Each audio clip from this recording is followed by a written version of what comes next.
Shalom Bapak Ibu Jemaat yang terkasih di dalam Kristus. Selamat pagi. Pagi hari ini sebelum kita beraktivitas, marilah kita mendengarkan sebagian dari firman Tuhan untuk bisa menerangi jalan kita pada hari ini. Sebelumnya, mari kita berdoa. Tuhan Yesus, selamat pagi. Kami ucap syukur untuk penjagaan Tuhan semalam. Kami boleh beristirahat dengan berkualitas Tuhan. Kami ucap syukur untuk penjagaan dari Tuhan.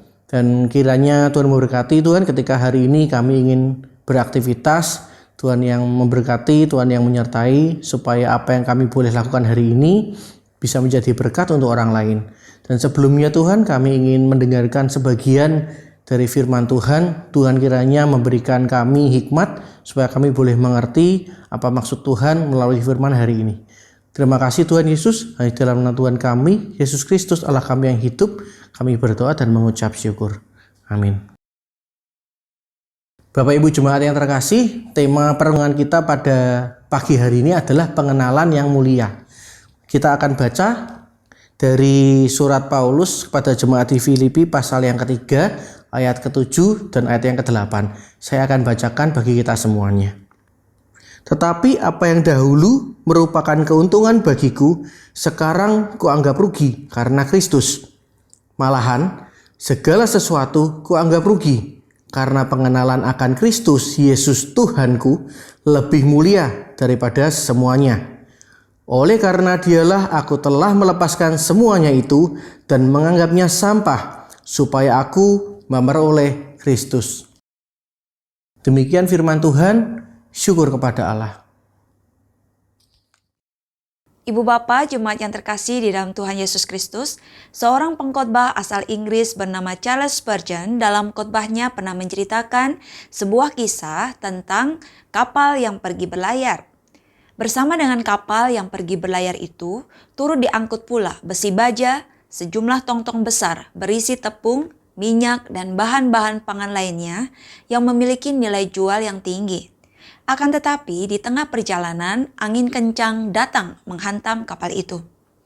Sang kapten kapal segera meminta para awak kapalnya untuk mengosongkan muatan kapal. Dengan bergegas para awak kapal membuang sejumlah tong-tong besar berisi bahan pangan yang apabila dijual memiliki nilai jual yang amat tinggi, besi-besi baja dan barang-barang berharga lainnya ke laut. Ketika para awak kapal membuang barang-barang itu seperti layaknya, tidak ada barang yang perlu untuk disimpan. Oleh sebab mereka lebih memilih untuk menyelamatkan hidup mereka yang lebih berharga dibandingkan semua barang-barang tersebut. Ibu Bapak Jemaat yang terkasih, pada bagian firman Tuhan hari ini, kita pun juga dapat melihat bagaimana Rasul Paulus rela membuang atau melepaskan segala hal yang dianggap sebagai kebanggaan atau hal yang berharga menurut dunia. Rasul Paulus membuang atau melepaskan semua hal itu dan tidak berusaha untuk mempertahankannya. Hal-hal apa sajakah? Di dalam ayat 4 hingga ayat yang ke-6 dikatakan hal-hal yang sifatnya lahiriah, seperti disunat pada hari ke-8, dari bangsa Israel, dari suku Benyamin, orang Ibrani asli, hidup dalam hukum Taurat yang kental, orang Farisi, dan sebagainya. Namun semua itu Rasul Paulus lepaskan, bahkan dianggap sebagai sampah karena ia telah mengalami pengenalan yang mulia akan Kristus Yesus.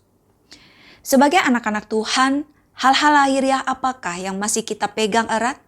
Apakah itu kepintaran, kesuksesan, kekayaan, kekuatan, status sosial?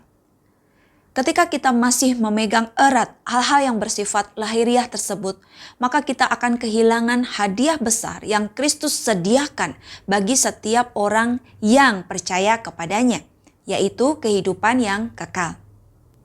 Melepaskan setiap hal lahiriah yang menjadi kebanggaan diri tentu adalah sebuah perjuangan yang berat, namun tidak akan pernah berakhir sia-sia.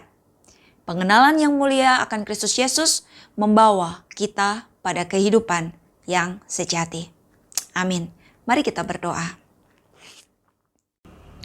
Bapa Surgawi, tepat sebagaimana yang dikatakan Rasul Paulus, bahwa apa yang menjadi kebanggaan lahiriah kami di dalam dunia ini tidaklah sebanding dengan pengenalan akan Kristus Yesus yang mulia.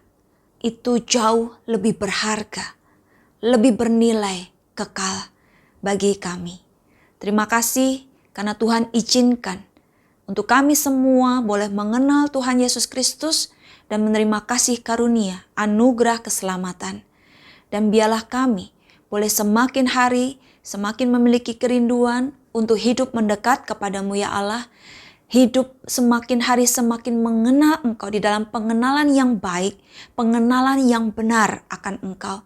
Sehingga hidup yang kami jalani adalah hidup yang sungguh-sungguh mempermuliakan Engkau. Terima kasih untuk kebenaran firman Tuhan hari ini. Dan kami mempersembahkan segala aktivitas kami, karya-karya kami, apapun juga yang kami perbuat, kiranya di dalam perkenanan-Mu ya Allah dan di dalam pimpinan-Mu. Di dalam nama Tuhan Yesus kami sudah berdoa. Amin. Selamat pagi, selamat berkarya. Tuhan Yesus memberkati kita semua.